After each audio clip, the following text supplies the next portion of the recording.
Welcome back to another episode. Today I'm so excited because I have another guest podcast with Jimmy FADEZ. Introduce yourself. I'm so excited to have you. Thank you for making time for me. Thank you for having me on. Love podcasts, so it's just really surreal that I'm meeting you right now because obviously we've talked through social media, but now to be able to talk in person is really it's crazy. I know. Jimmy FADEZ, Columbus, Ohio, Barber. I was paralyzed like a little over a year and a half ago. Didn't stop me. I'm still doing my thing, so I'm just grateful to be here. A year and a half ago. Yeah. That's hardly anything. I know. Wow. Yeah. How are It'll be 2 years October 19th. That's insane. Yeah. How are you adjusting?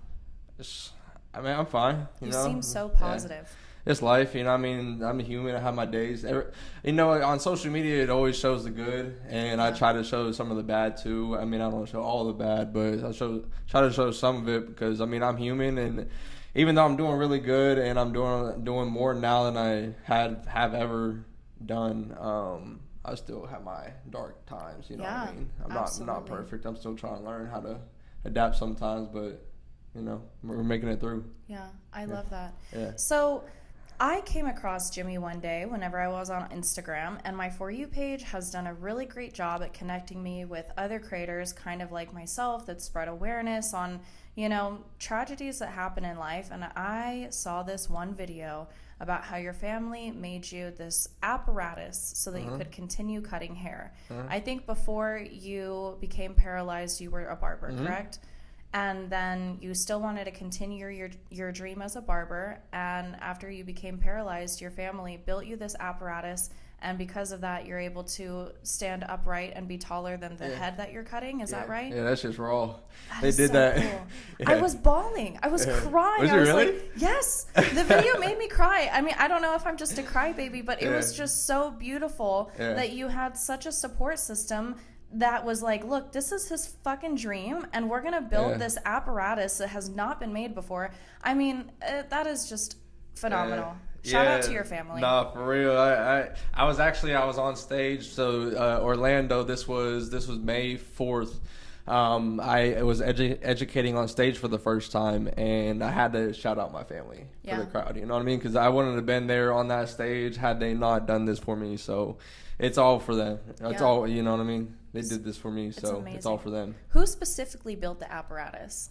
My mom and my dad. So my dad's he's a mastermind. I don't understand this guy. Nobody understands this guy. He can fucking build anything and it will never break. Okay, let me backtrack. Okay. So I got a message one day on Instagram from a guy who's paralyzed, and he's a barber. And he's like, yo, like, I built this thing, like, to help me stand and work. Like, here you go. Like, here, you try to build it if you want. And I was like, bro, thank you so much. Like, I'm going to go for it. And he was kind of giving me ideas as to how to start. And he's like, yo, get a dip machine and kind of go from there. And he doesn't feel comfortable enough, like, showing himself on social media just because he's just not comfortable, like, living like this, which is cool. Everybody teach their own. But me, I'm kind of just, I don't care. And so I was like, showed my dad, I was like, yo, like, here's an idea. And he told me to get a dip machine. So we did. What? When you say dip machine, like the gym? Yeah. Dip machine? Yeah. That's so cool. Dip machine, bro. Wow. Yeah. So you see, when I pull myself up, like, the handlebars, like, those are for the dips. Wow. Yeah. No, I don't work out on it. Everybody asks me that. I don't ever work out. I'll be honest, I don't. But yeah, so then the part that swings around and holds like my butt in so that I can like actually stay up. My mom came up with that idea. Nice. So it was kind of a mixture between both of their brains. I don't want to put everything out there because I'm working on a patent for it. Oh, perfect. Yeah, you know what I mean. But when this patent's done, it's for game. That is gonna be so cool. I will be there to help you advertise it when it gets to that Please, point. yes. So now I want to talk about that day. Mm-hmm. You were just at the gym? Yeah. All right. So this is so crazy. All right.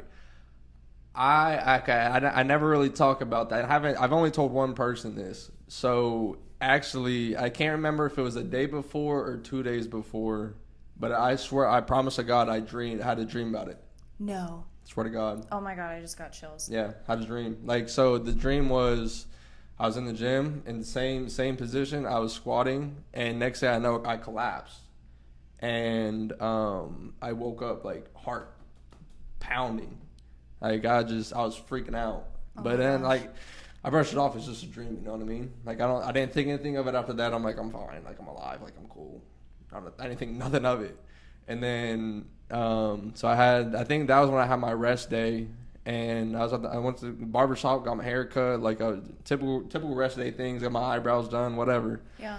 The next day is when I went to the gym. It was leg day, and I remember my body was fighting me. It didn't want to get up because I get up at 4:30 and get to the gym at 5. Wow. I didn't get to the gym till like 5:45, 6 o'clock because my body was like, no, like don't get up. Like it was telling me like don't leave. When I left, I ended up having to go back home because I forgot something. Oh wow. So all the signs were telling me stay home, like don't leave. But I'm like, oh, these are the days that I have to go. Like these are the days that matter the most. Whenever I don't want to go. But then I was just when I got to the gym though, although the morning was like dragging and I felt horrible, when I got in the gym and I started lifting, it was electric. Yeah. Oh my God, like weight never moved the way it moved that day. Really? I swear. It was wild. Like shit just felt like feathers. That's so insane. Yeah. And so then what happened? So I was on my last set. I was doing five sets of 5. I was repping 495. And 495. Yeah. Jesus. Yeah. I used to be a powerlifter. Okay, 495 is no joke. 5 plates. Yeah, it was a good time. And I was in the middle of my second rep, and I went down, and I got halfway up, and then next thing I know, I'm just going down, and I can't move. Like I can't move. I'm just going down because my back had broke. I didn't feel my back break. I just knew that I collapsed. I couldn't move. And so you fell with 495 pounds. Yeah, and I was on your the back. Smith. I was on the Smith, so I couldn't get out from under it. So like I'm under this, and I'm like stuck. Yeah. And whenever you're like in this position? Yeah. So like, and I'm like looking down, and my knees are like, so my legs are starting to like bow in. So I'm like freaking out. I'm like, fuck, like my legs are gonna snap. I'm done. Okay, that's insane. So you're literally seeing all of this happen before your eyes. Yeah. Whenever I first heard that, you were just squatting, I was like, you must have like blacked out. Like I can't. You saw everything. Everything. I swear to God, I remember. I can tell you the whole entire day. It was fucking yesterday. It's crazy. And so, okay, people rush over to you and like try to help out. Yeah, so it's weird. Like whenever I'm under the bar, so initially I'm looking down at my legs freaking out, and then I look up and I don't even know what happened or how I ended up in this position. But like obviously I started off center of the bar. I ended up being to the left of the bar. Like it was weird. I don't even know how I ended up in this position. But so everybody rushes over and gets everything off of me. And then once they get everything off me, they said that I just like flopped back on the ground, and that's when the pain set in. You could feel the pain. Oh my God, it was horrible. I swear to God, there became a moment whenever I was laying there on the ground, and I felt my heart like changing the pace. I swear to God, I thought I was gonna die. I was laying there, I was like, I'm gonna die. Like this is it. Like your heart was racing. It wasn't even racing. Like it slowed. Oh. Yeah, it was weird. But the paramedics got there and they put something in my arm. They shot me up with something to try and ease the pain. And then that's when they started asking me, like, oh, like, can you feel your legs? Because there became a point before the paramedics got there. I was like, I just need to walk it off. Like, I'm good. Like, just get me up. And I tried to stand up, and I was like, oh, like, I can't. You couldn't stand? No, like, immediately, like, I was paralyzed immediately. Like, I couldn't move. My spinal cord was in an S shape. Like, it was like. Oh, my God. Yeah. Yeah. Because my spine snapped, and then it, like, shifted. And then my spinal cord, Probably, especially because the weight was still on you for some time until the people came. Wow. Yeah. Okay, so you get rushed to the hospital, and the paramedics are asking you questions. What's going through your head? I was up and down. Like there were times where I was laughing and joking with them and telling them jokes, and there was times when I was crying in pain. Like it was weird. Like I was just up and down, and then they got me into this one room. Where before they took me to go get CAT scans and stuff, And man, this nurse came in, and I was crying in pain. I was like, please, like, give me something. And she's like, it is 7 a.m. I just got here. I don't have time for this. I'm like, what the fuck? This is your job. No. Like, I swear, I was so pissed off. You don't even understand how mad I was in that moment. Yeah. That's crazy. Yeah. And I was so thirsty because, like, I was, like, from crying so much and, like, screaming and stuff. My mouth was so dry, but I couldn't get any water because you can't drink or eat before you go into surgery. So I was sucking on, like, they gave me like these sponges, and they would just put water on it, and I'd like suck on a sponge. So you had to go into surgery immediately? Pretty much, yeah. I mean, I probably waited. I think I waited like 3 or 4 hours until I got into surgery because they had to like figure out what was wrong with me and figure out a game plan to help me the best.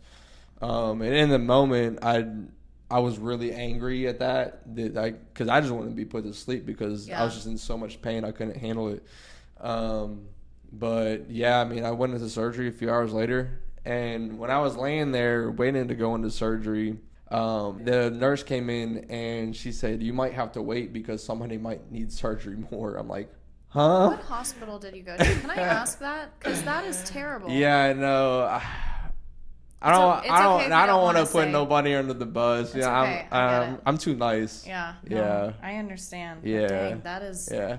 I mean, the ICU took really good care of me. Okay. I had really good nurses. I mean, there were some nurses that were bad. Some nurses, I actually fired a couple nurses, but all in all, I mean, it took pretty good care of me. Triage is pretty tough. I feel like once you get in the room, it's better. Like once you're actually like booked in. Yeah.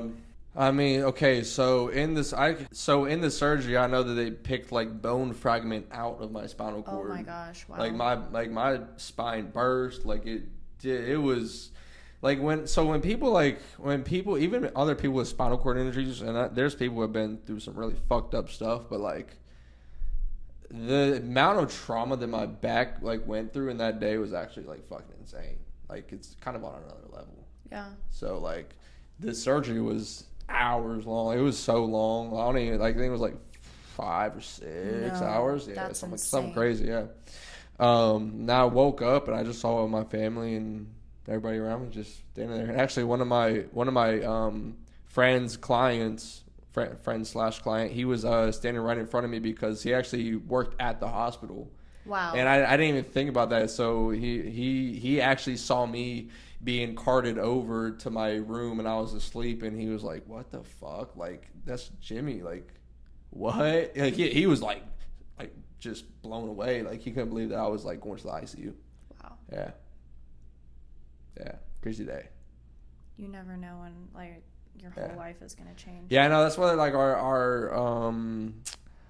our life is so fragile. You know what I mean? It is. Bodies are so fragile. You're just doing something for your health. You were just working out. Yeah.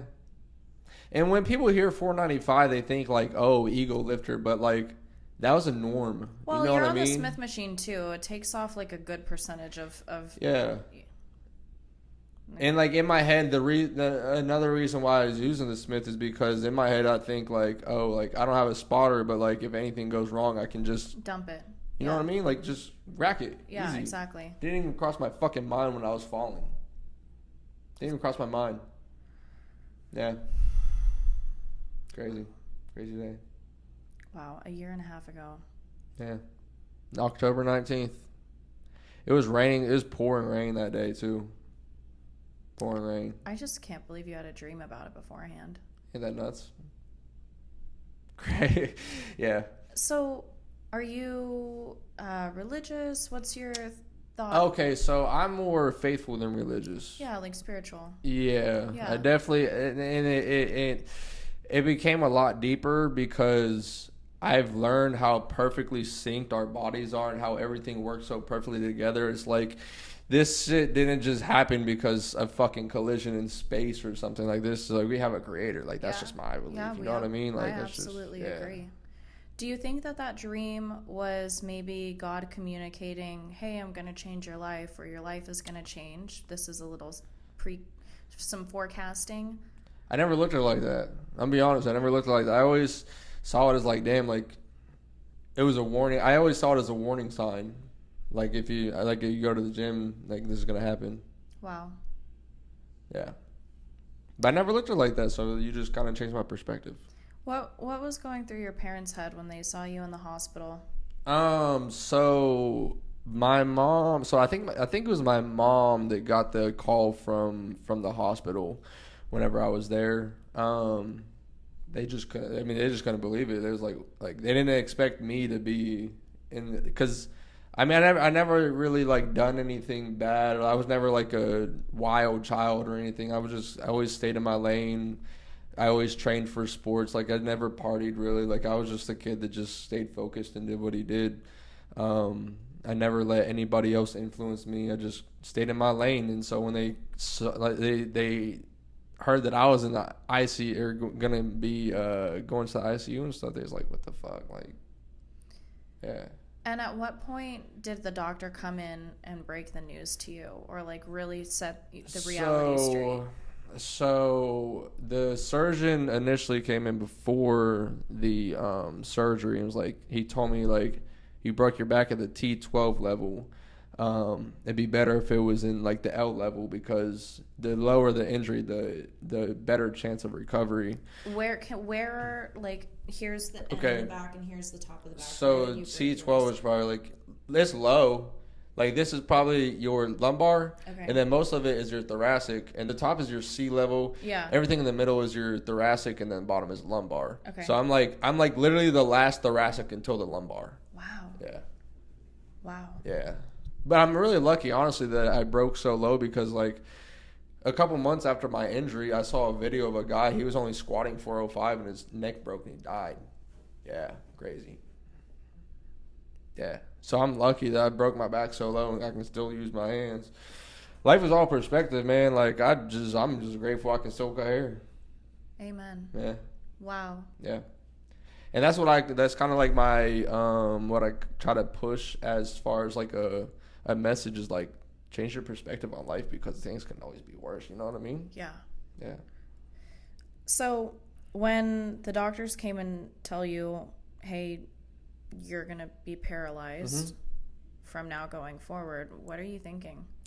In my head, I didn't believe it. Yeah. I swear to God, it took months. Like even after I was out of the hospital and everything, like I thought I was just gonna wake up one day and walk. Like I didn't believe the reality of it. And when he came in, I could be wrong. I could have heard him wrong. I thought he told me I had like a 60 to 80% chance of walking again.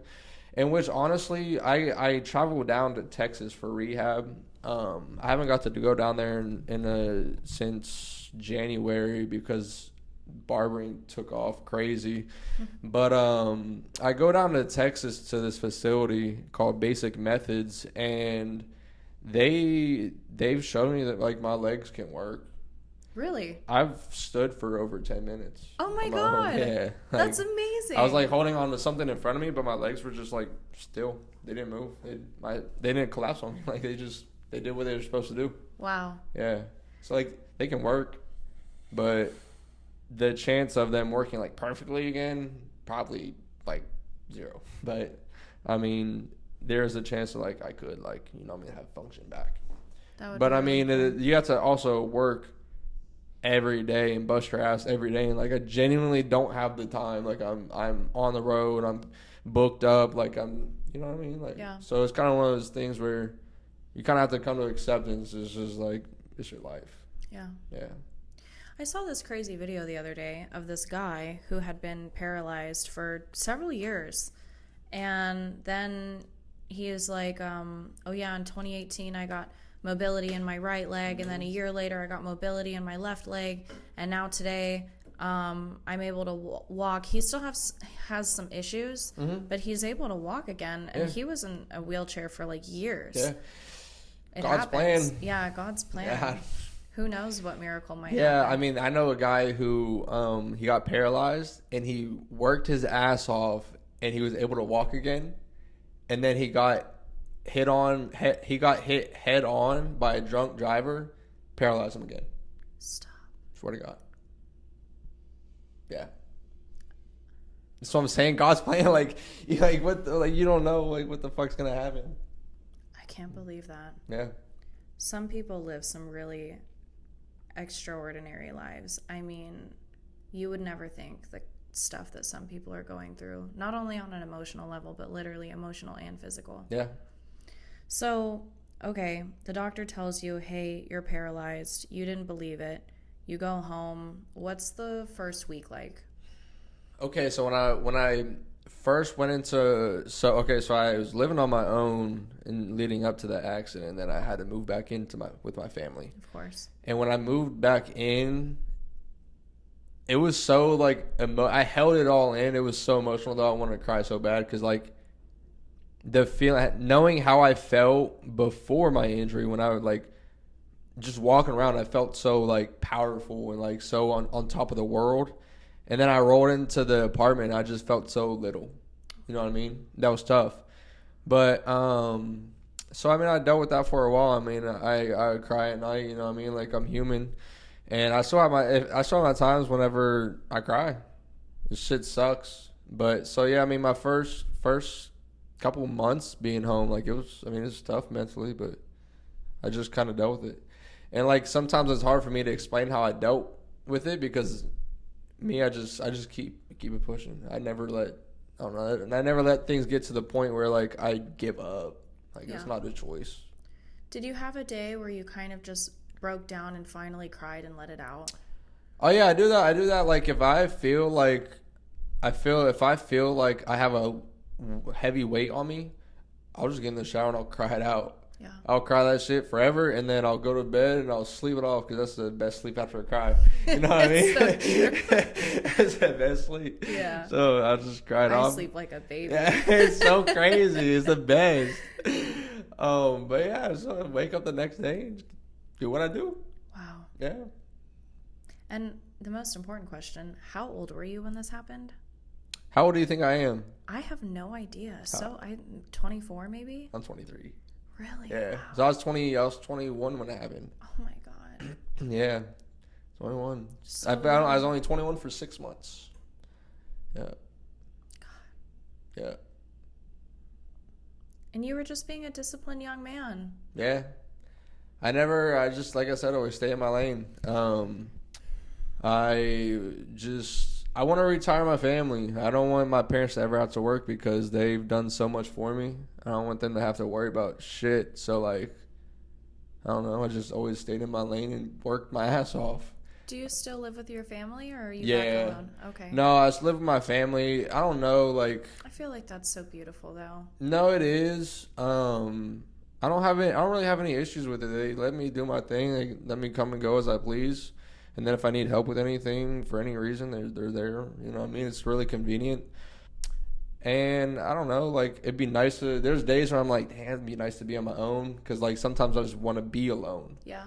Even though I can go to my room and they don't bother me, it's still, like, knowing that there's still presence around me. I don't want it sometimes. Yeah. But...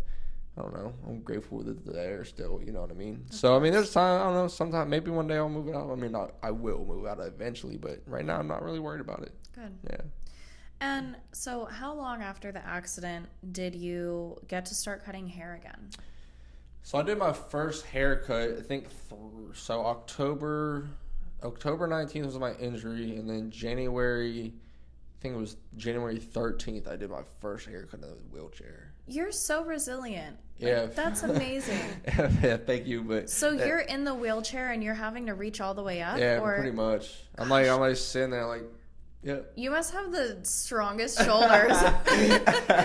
Yeah. That's amazing. Yeah, they do get tired sometimes. But, I bet. You know. How many haircuts do you do a day on average? I do about 5, 6. Wow. Yeah. Before it was like 8 to 10, but now it's like 5 to 6 because I'm slower now.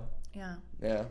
And do you and the people that you cut like have conversations throughout the hair? Do they usually ask you, you know, hey, like, is this a story that you have to repeat often? It depends. Some clients come in and they respect that, like, I might not want to talk about it, and so I'm cool with that. Like, sometimes I prefer not to, sometimes I just don't want to talk about it. Yeah. Sometimes, like, I just don't want to talk. Yeah. But no, I mean, some clients come in, especially if they're new clients, they'll be like, yo, like, what's your story? And like, I'm fine. I'm perfectly fine talking about it. It doesn't bother me. I'm sitting here with you telling you dark shit. Like, I'm cool. Yeah. So, I mean, some clients come in, they want to talk about it. I'll talk. some clients come in, they respect that I might not want to talk about it, we don't talk. I love that. Yeah. And what do you think has been the best realization or growth piece out of this experience so far? Perspective on life. Yeah. I say I appreciate everything a lot, like 10 times better. Like I've always been like a really uplifting person, but like now it's like times like 100. You know what I mean? So the appreciation just of life, the appreciation that I can just sit here and talk to you right now. You know what I mean? Yeah. Like that's it. I'm just happy to breathe. That's awesome. Yeah. Shit gets me emotional. Yeah, that's okay. That's what something. I'm a really big music person, and J. Cole, Love Yours. You know what I mean? And emotions are just a way of knowing that we're alive. You know, that's it. That's all it is. Yeah. Yep. You're so positive. It's amazing. I love that. Yeah. And so resilient. Thank you. You just made shit happen anyways. Yeah. You have to. You could have taken a year to be depressed and angry and hateful, and instead you just picked up and started moving on with your life. And to be fair, I mean, I don't think I would have been so positive if it wasn't for my support system. You know what I mean? They didn't let me get down. Yeah. They were there every second. My mom would sleep in the hospital. You know what I mean? She was there. How long in total were you in the hospital? Month and a half. Wow. I was in the hospital, the first hospital, for like 3.5 weeks, I think, and then I was in outpatient rehab for another like 3.5 weeks. Yeah. Yeah. I hated it every second of that shit. The outpatient? Both. Really? The food is awful. It's terrible. Yeah. I got pretty tired of the hospital food too. Yeah. I would order like a la carte on the menu, like, can I have 2 pieces of toast, a side of avocado? That's so 2 fair. hard-boiled eggs. Like, I would make like... At least you had hard-boiled eggs. Yeah, I was at UCLA Hospital, and so I do think that we have like one of the better cafeterias out there. I can't imagine if I was like in some like regular hospital what the experience would have been like. Yeah, it's horrible. The food is probably terrible. I've been through 2 back surgeries. Yeah. So when was the second one? So obviously October 19th is the first one, and then December 22nd. Yeah, December 22nd was my second one because the hardware in my spine literally came out. Like, what? So say this is my skin, and then this is like the hardware like protruding at the skin. Like, wow. It was coming out of my back. Wow. Yeah. And so they had to just go in and replace the hardware? Yeah, they replaced it, and they had to like put another, like, make it longer. Oh, I see. Yeah. Wow. Yeah. But I got out. Luckily, I got out on Christmas Eve at like 8 o'clock at night. So I was there for Christmas. Wow. Thank God, yeah. Wow. Yeah. And so tell me what you're doing now with trade shows. How did that all come about? Yeah. I don't know if you guys know this, but he like goes around and speaks at these trade shows. It's so motivational. I mean, you need to have someone go with you and like get more content. No, I know. If I could afford like a cameraman, I would, but like I'm too broke for that.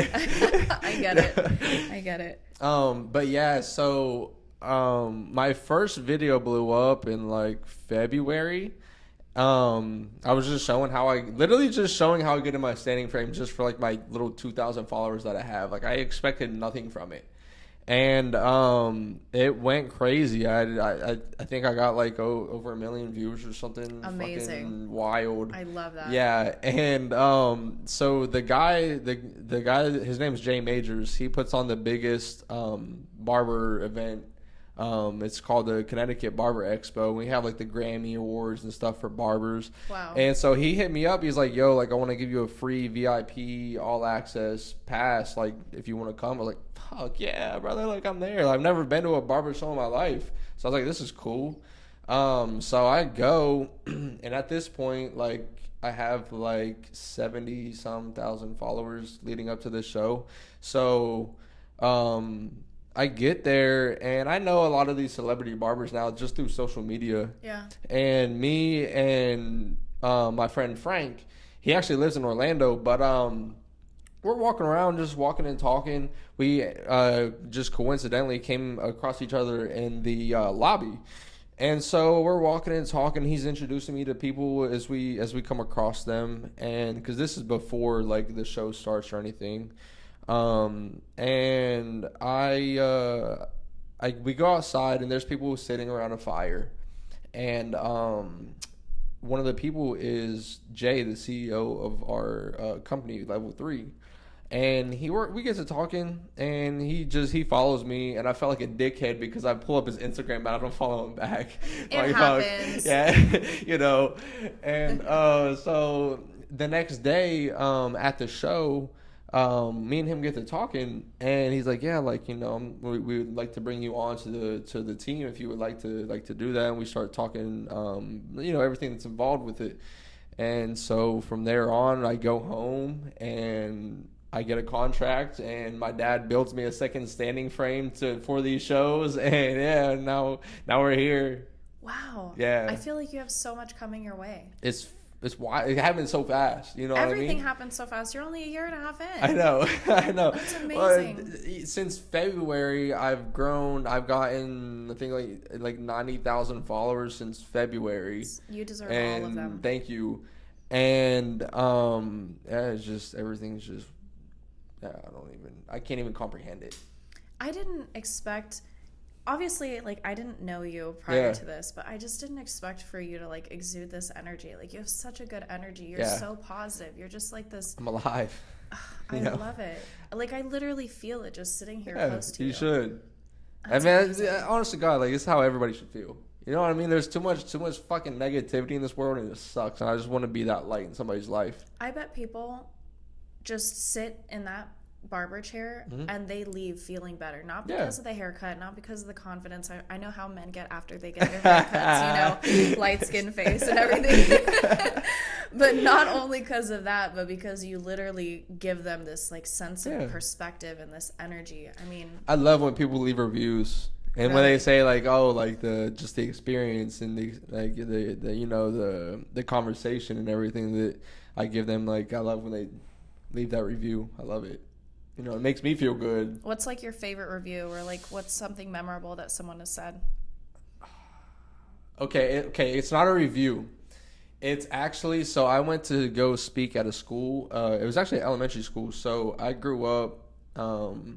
One of my friend's moms, like my childhood friend, his mom is a teacher for third graders, and they were having like a career day. Oh.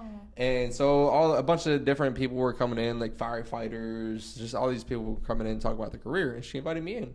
So I go in and I start talking to these kids, and they were wowed because she was like, yeah, he's a social media influencer. And so then they're like, holy fuck, like, this guy's amazing.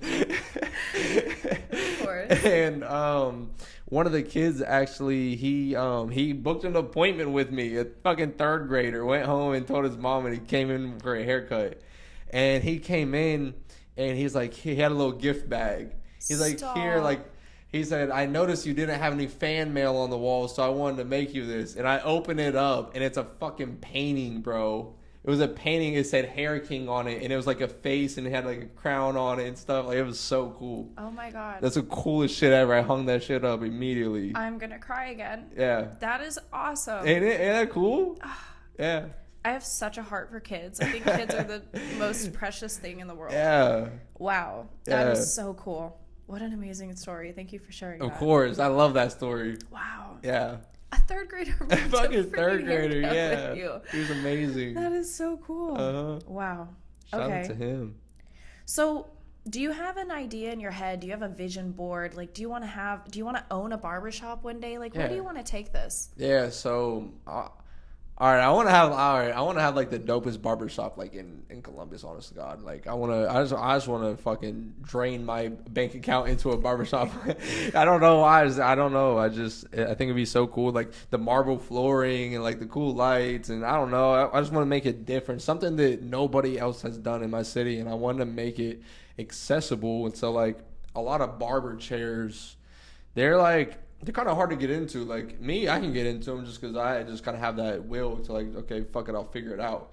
But like if I could like have barber chairs where like the armrest lift up, so like you can just easily slide in, or like the footrest lifts up and things like that, like to make it easy for people who are in wheelchairs in the city to come and just get a cut. You know what I mean? Yes. There are a lot of people that I know, they just have barbers go to their house and just cut them in their wheelchair. I don't want that shit. I want people in the like spinal cord injury community to get out, go do things.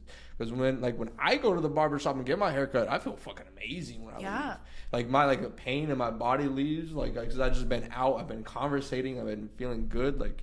So yeah, I want other people to feel like that. So I really want to open a barber shop that's accessible for people with spinal cord injuries or anybody that's in a wheelchair. Yeah. And obviously, like I said, I'm going to patent that standing frame for people in my position to be able to, you don't even have to be a barber. You can be like a chef or something, like, so you can stand and cook again and like do things and clean or whatever you want to do. Yeah, exactly. Even hairdressers for girls' hair. Exactly. Like that'd be fucking, why? That'd be the best thing ever. I don't know. No, cool. It really would be. So I want to do that. There's like my two main things, accessibility things. You know what I mean? Yeah. You have so much life ahead of you. Yeah, it's just the sky's not the limit. It's beyond that. You know what I mean? Was there ever a point where you like didn't want to live? Yeah, I mean there's times when like I can't even really get out of bed because my body goes through so much pain, and I have times of weakness. I'm like, fuck, like it sucks. Like I don't even want to be here right now. So you live with pain? Yeah, I'm in pain right now talking to you. Wow. So I deal with hypersensitive nerve pain, in which like this whole side of my body wrapped around to the center of my back, like to have a shirt on is painful because like it hurts to touch my skin. I see. Yeah. Is there any solution? I take medicine, but like I think life is the solution. I think doing things that kind of take your mind off of it. Yeah, I mean for example, the day before I left for Miami, I had a haircut scheduled. And I ended up canceling it because I was in so much pain I couldn't get out of bed. It's one of those days, right? So the week before that, I had one of those days where I was in the horrible pain. And it ended up being, I got a full clientele schedule today. Like, you know what I mean? Oh. I can't cancel on them. Yeah. So I just get up and I mental my way through it. And then I get up, I stand up and start cutting. By the end of the day, my pain's gone, and I go out for my dad's birthday, and I'm cool. So, like, I think life is the solution, you know? That's such good advice. Yeah. Yeah, I was just going to ask you, you know, if you had anything that you could say to anyone who's going through this or who has been living as someone in a wheelchair or as part of the spinal cord injury community, that's what you call it. Yeah. What do you tell them? I want to see more of us get out. Just get out and about, because like every time I leave the house and I'm out in the sun, my pain is so much less. Yeah. And really anybody that's going through anything, you're not alone. Yeah. We're all going through something. So I like the perspective of we all have disabilities. You know what I mean? We all have issues in our life. Some of us are just visual. Yeah. You know what I mean? A lot of people's issues are not. So you're not alone. Yeah. Nobody's alone. We're all going through shit. There was this story I covered already in a podcast once before. I was talking about just remarkable people. Mm-hmm. And there's this girl named Chelsea Hill, and she was in a car crash whenever she was 17 years old. Yeah. The person driving the car was a drunk driver. Of course. And she got in the back of the car. And he got in a really bad wreck. She was immediately paralyzed at 17, and now she has a really cool group called the Rolettes. Mm-hmm. And it's this group of women who do dance choreography in their wheelchairs. Oh, that's so cool. When I saw this story, I was bawling. I was just crying. I was like, oh my God, I can't believe there is such a beautiful person out there to have used what a terrible experience this could have been. She was a dancer. Like, she was a dancer her whole life. She was just in love with dance. And then she created the Rolettes, and now she has like a really cool Instagram where she like shows the different choreography and things. And I just, every time I see what she does, it warms my heart, and I think it's so amazing. No, actually, that's something I've thought about doing, is getting into like dancing. Really? That'd be so fun. The choreography is so it's cool. Fucking cool, ain't it? And they'll leave. She was like salsa dancing, and he was badass. like spinning her around in the wheelchair, and I was Yeah. like, this is so cool. Like, I mean, look, I have said this so many times. Being able-bodied, being able to walk, being able to move our bodies, being able to exercise, it is such a privilege, and you never know when that privilege may no longer be yours. Yeah, absolutely. So move your body, respect your body as much as you can. I know it's hard, especially in today's society, for us to respect our bodies. We have horrible foods in, everywhere. Like, it's hard to... And it tastes great. Exactly. We have like all this temptation and alcohol and drugs and all these things. And it's like, okay, I get it. I get the influences that are like constantly in our face, but like just having the privilege to go out for a walk. I mean, what would you do to be able to go on a walk I again? would fucking love to be able to go out and feel that sand. You know Yeah. what I mean? Under my feet. Like, that's the real shit. Like, I tell people all the time, like, go touch grass. I wish I could feel the grass under my feet. Yeah. Grounding and Yeah. and it's like, instead of sitting on the fucking couch and being sad for no reason when you really don't have an excuse to be sad, go out and walk. Go be in the sunshine. Go be in the vitamin D. Like, just enjoy a little bit. Yeah, absolutely. Take yourself out of that sad hole that we put ourselves in. It's a mental black hole that I think sometimes we just drown ourselves in, and we don't know how to we don't know how to take ourselves out of it. And I think, just like you said, the way that you take yourself out of it is like getting out. Yep. Just going out, socializing. Go smile at 5 people that you pass walking down the street. Just something. Give a compliment. Give a compliment. Those are the things that really make us feel good inside. Absolutely. I will realize that if I'm going through a mental difficulty or emotional, hard time, or if I'm having one of those days, the only thing that will really make me feel better is like being kind to like a stranger. Absolutely. Compliments go such a huge way. Like, even, I mean, this makes me think of whenever I still had like open sores all over my body, because my skin was open for like 9 months or more, honestly.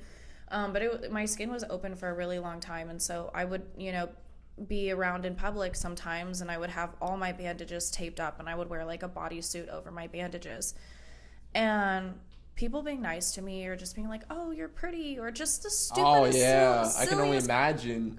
I mean, and I'm like, you have no idea what's going on with my body under these clothes. And even the nurses, like, there was this one like viral clip with my interview with Dr. Mike where one of the nurses, she was like, "You're still so beautiful." Yeah.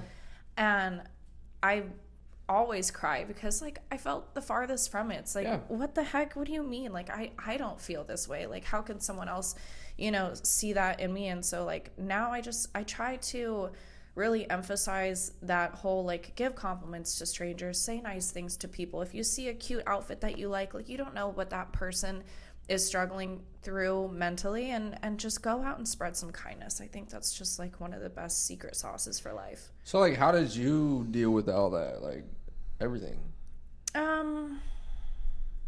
What got you through it? My process was so long. I'm 3 years in it, and I'm still fighting it. Like, I have a surgery in 2 weeks. And so I think because I thought that I was going to be better in like 3 to 6 months, and, that this was going to be long behind me, and it turned out to be like a 3-4 year long ordeal. I mean, I have like a year or 2 left fighting, hopefully. Unless something terrible happens and it like completely respawns and like it's like it can go away. Yeah, it should. Thank God. It should. Yeah, it should. Yeah. It's just about taking out all the granulomas in my body and like removing all the bacteria, but it's tricky because it's like we could have clusters of bacteria in my body and we don't know it. Or it can like just spontaneously reproduce. Like my remission period is 7 years, and so I have to go 7 years without any flare-ups or new granulomas for me to be declared like cured, basically. Okay. So I haven't made it longer than 4 months in remission. Even I had a 6 month, remission? basically where they think that you're done. Okay. And so I went into a short remission. It was like 6 months long. But by month 4, we knew it had to come back.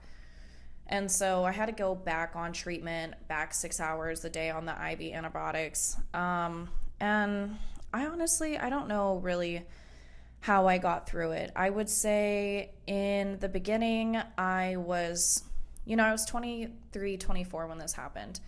I was so gung-ho, like, this isn't going to take as long as they're saying.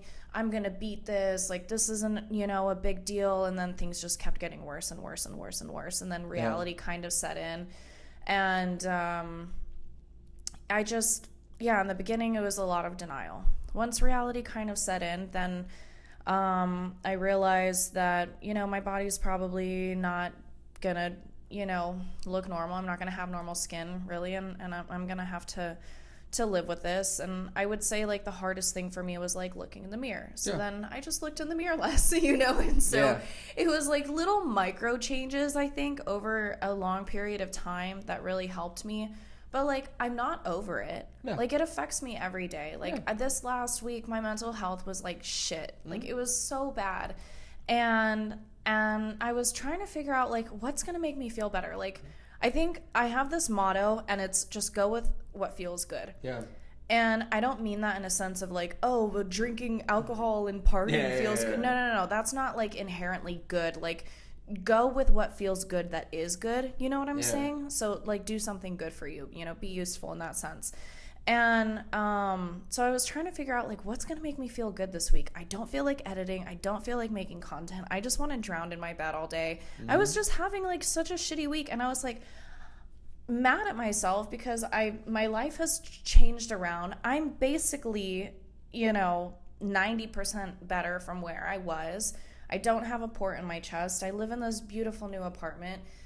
I have more followers than I ever thought that I would have. And for some reason, it's like I'm lacking this feeling of fulfillment. Yeah. And I'm still trying to figure it out. But I think the things that do make me feel better is serving others, number one. Movement always makes me feel better. Saying nice things to myself. I need to do a better job at just saying nice things to myself. Yeah. I think a lot of us can struggle with this. I think maybe women especially. But, like, I don't know. That's why I love, like, hearing other people's perspective on it, because, like, you're so mentally strong. Like, there's so many mentally strong people out there that have been through, like, worse things. So it's like, if people like you and everyone else who's been dealt a shittier hand can get through it, like, we can get through it. And you're going to have your hard days, and I'm going to have my hard days or weeks or whatever it is. And so, I don't know. I'm still figuring it out. Yeah. I was going to wear, like, a I Heart My Skin shirt today, but I was like, but that's a lie. Like, I don't heart my skin today. So.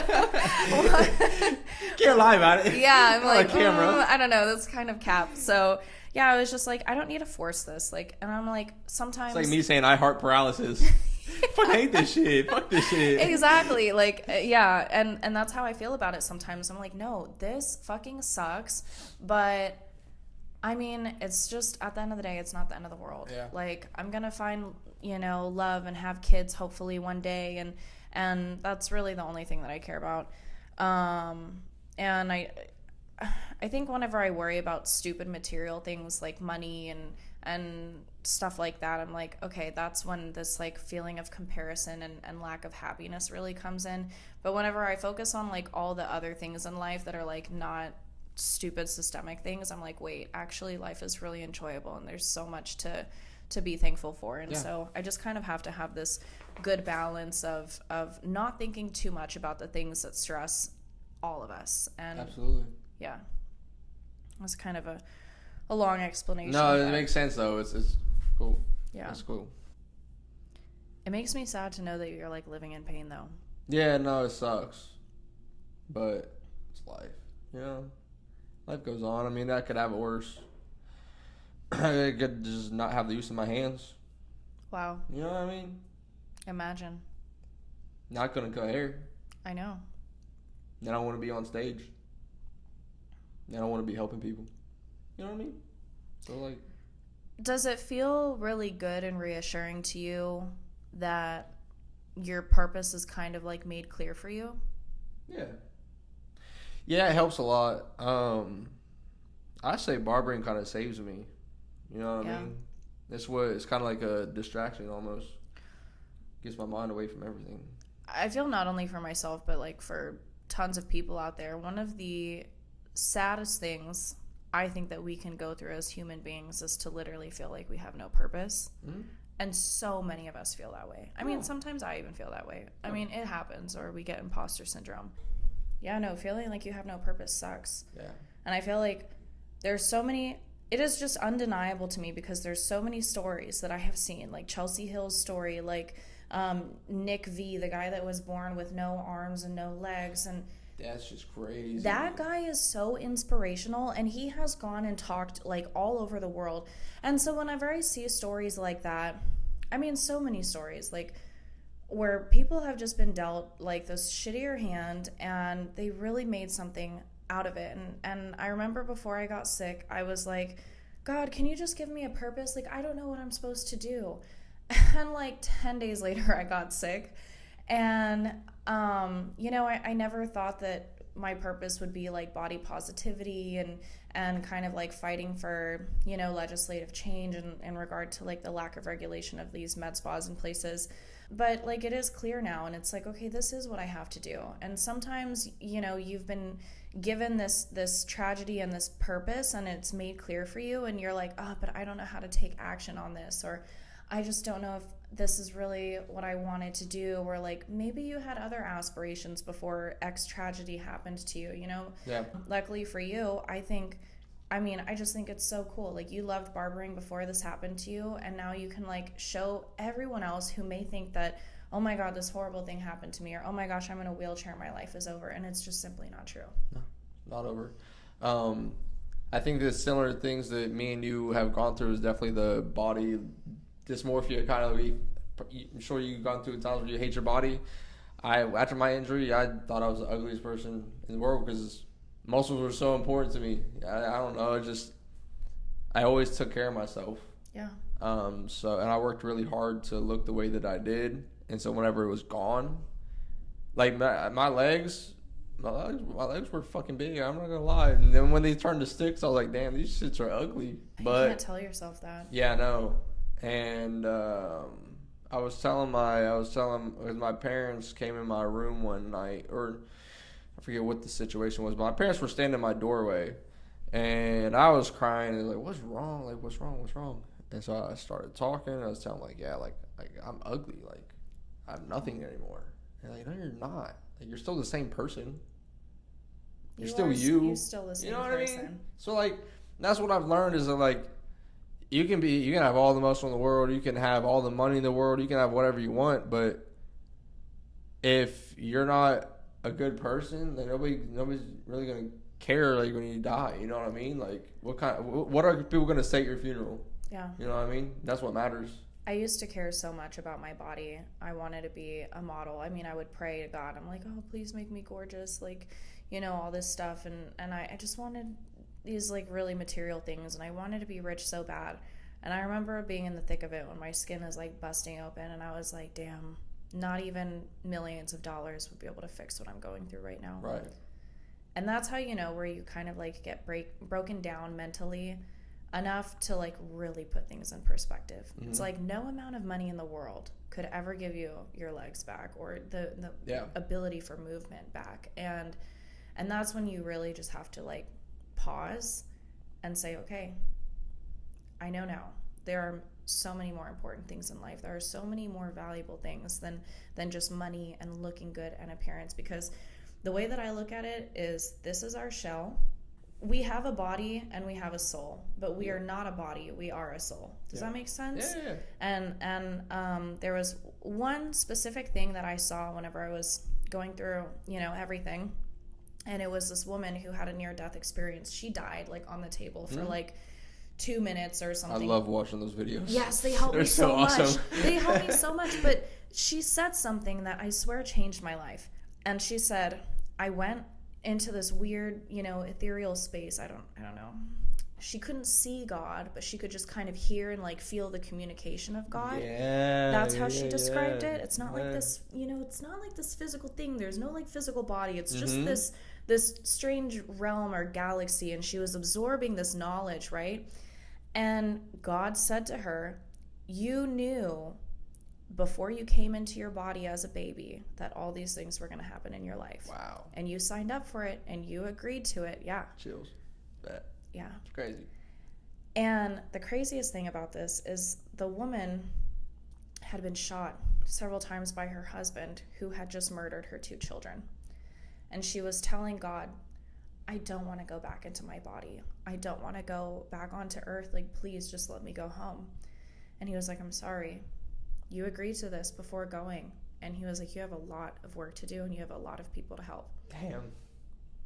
Now I'm going to cry again. That's deep. And so she came back into her body. She ended up surviving the gunshot wounds and everything. And now she helps people through grief and tragedy. Wow. Damn. Isn't that so cool? Yeah.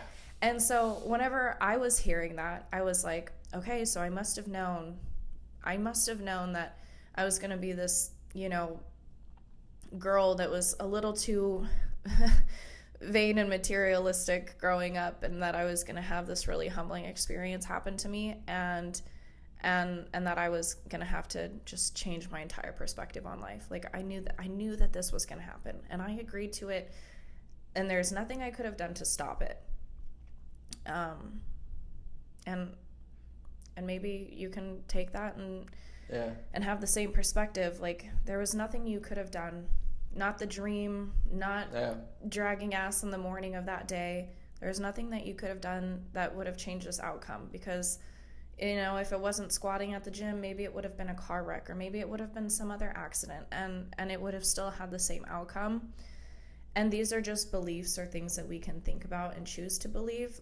But I do think that, like, believing that to a certain extent I had no control of this, and it was meant to happen for a good reason, not because God wants us to go through pain or suffering or any of those things, but because he loves us and he wants us to experience the things that really matter.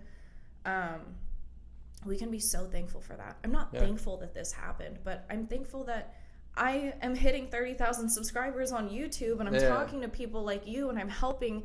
This is so much better than just being some Insta baddie, or just being some like buff dude who, would people have really cared about your barbering or your story? Like, yeah, they would have cared, but they would have cared less. Like, you and your presence and your energy and everything is just so exacerbated by the fact that you've had this obvious trauma, and that you're going around and just telling people like, hey, shit happens, and it might happen to you too, but like, there's still a whole life for you to live. Yeah, absolutely. And what gets deep for me is like, damn, like, we have free will, so like, I could be choosing not to do this right now. Exactly. You know what I mean?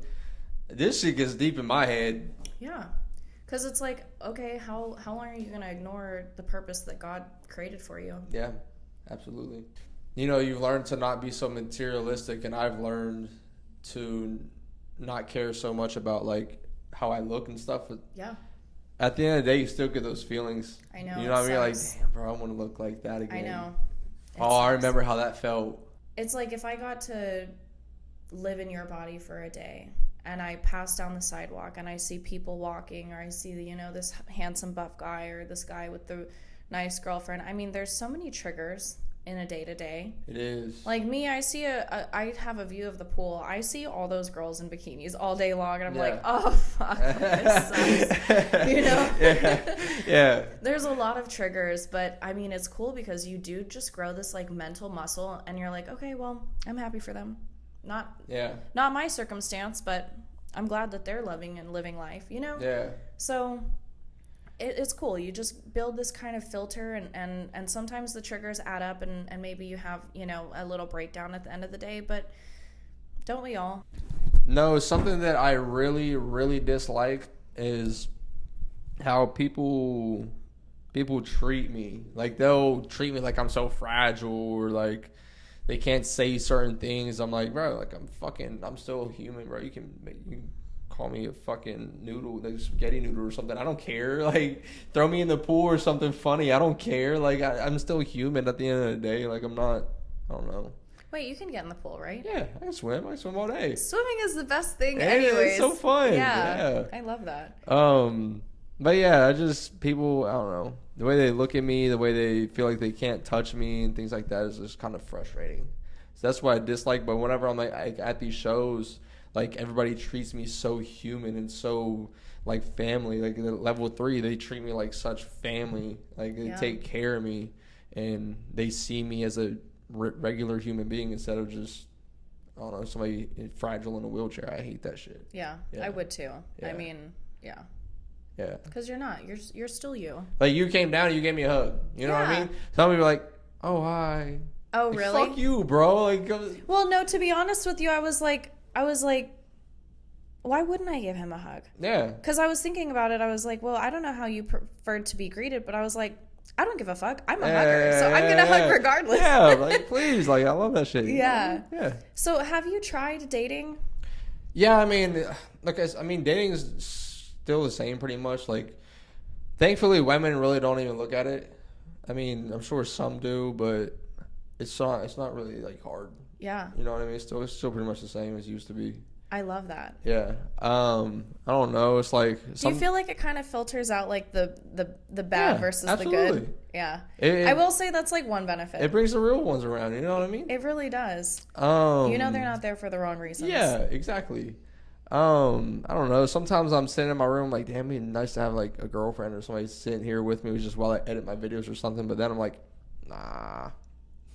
Like, I don't got time. Like, when do I have the time? Like, you know what I mean? That's what dogs like, are for. yeah, exactly. That's what Winston is for. It's what fucking Frenchie's for. You know what I mean? Yeah. No, he really helps out a lot. Yeah. Especially when I'm feeling, like, lonely or whatever. Because, I feel the same way. It's like, oh, yeah, having a boyfriend would be nice or whatever. But it's like, personally, I have so much that I still need to work on, I think, like, on an emotional level. Yeah. And, like, I'm still kind of, like, you know, obviously fighting and stuff. It's just I don't really feel ready yet anyways. Yeah, so that's fair.